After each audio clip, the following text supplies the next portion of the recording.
Welcome to the Get Published podcast, sponsored by Birdie Consulting Group. To get more information about our coaching, publishing, executive ghostwriting, and podcast production services, go to getpublishedpodcast.com. Hello, I am Paul Brody, and thank you for joining us for another episode of the Get Published podcast, where we help authors get published with a proven system that works. Today, we're being joined by Dr. Shaun Sullivan, who is currently writing his first book called Head for Leadership, Heart for Love. Shaun, welcome to the show. Thank you, Paul, and thank you for having me. Are you ready to get started? I am, sir. Please, let's do it. All right. Question number 1. What is the one piece of advice that you would give to a first-time author who is currently writing their book? Don't give up, no matter how much writer's block you have.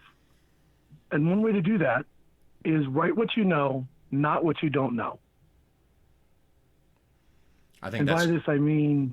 Go ahead. I'm sorry. I interrupted you. No. You're fine. I was just saying that is such great advice. Please continue. People, your readers are going to know. When you're feeding them a line, they're going to know.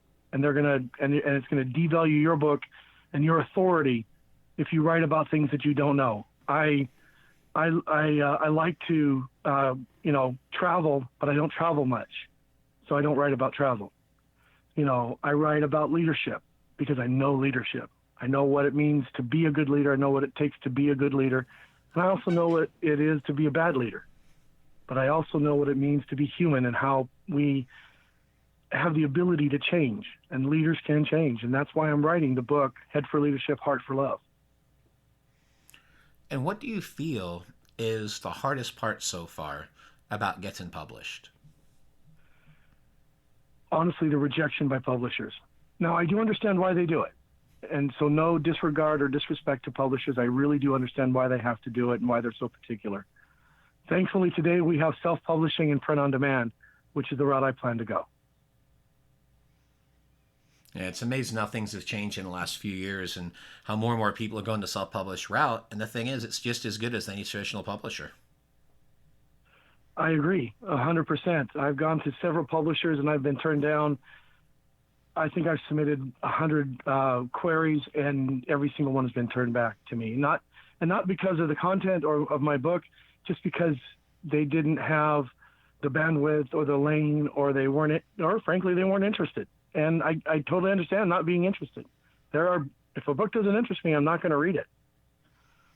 Well, we talked about this offline prior to the show. We were talking about traditional publishers, and even with most traditional publishers, they still expect you to do the lion's share of the work, especially when it comes to marketing. So why not just do it yourself?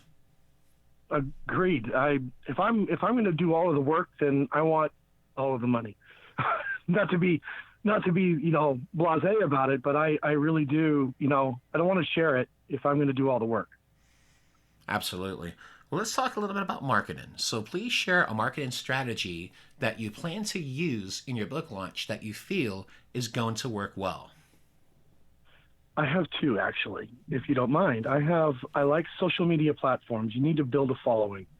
Social media, Facebook, Instagram, Twitter, whatever you have, you need to build a following. And the way you do that is through things like this, Paul, your podcasts, you reach out, you post things of value about you as an author and about you as your thoughts.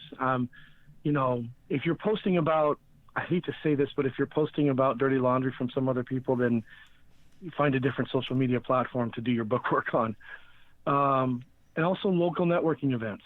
You need to build a local following, people who are going to support you when you do a book signing or something along those lines in your local area.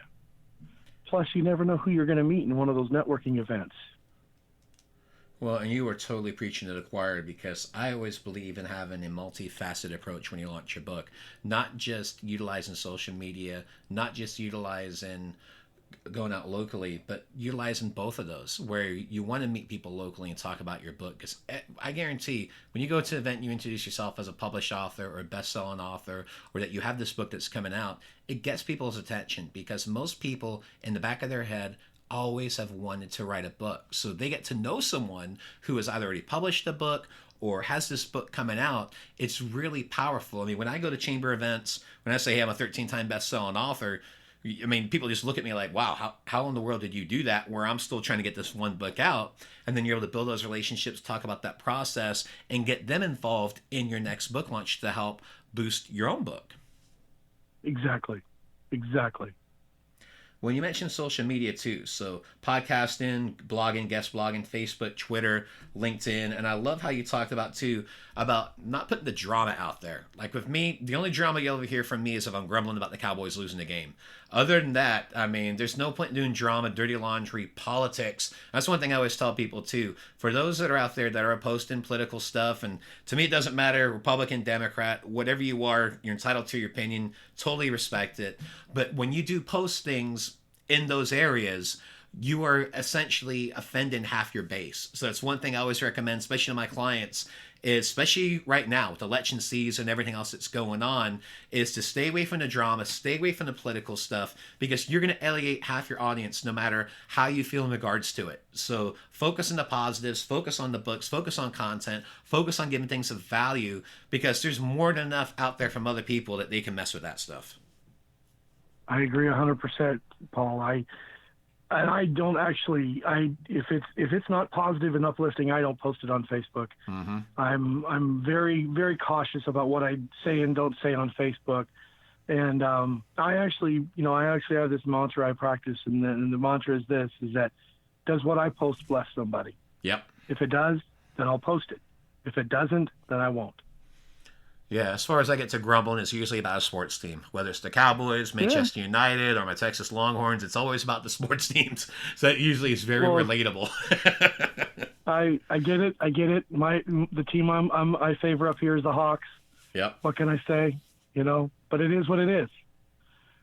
So, thank you. Exactly. So let's talk about your favorite book. And this always typically is I would say this is always the hardest question, but what is your favorite book? And what was the number one thing that you learned from it? Well, Paul, to be brutally honest, I don't have one single favorite book. I have several, but we don't have time for that, and my library is very full. But I will say this. My favorite book of recent years is a book by John Dixon called Humilitas, A Lost Key to Life, Love, and Leadership.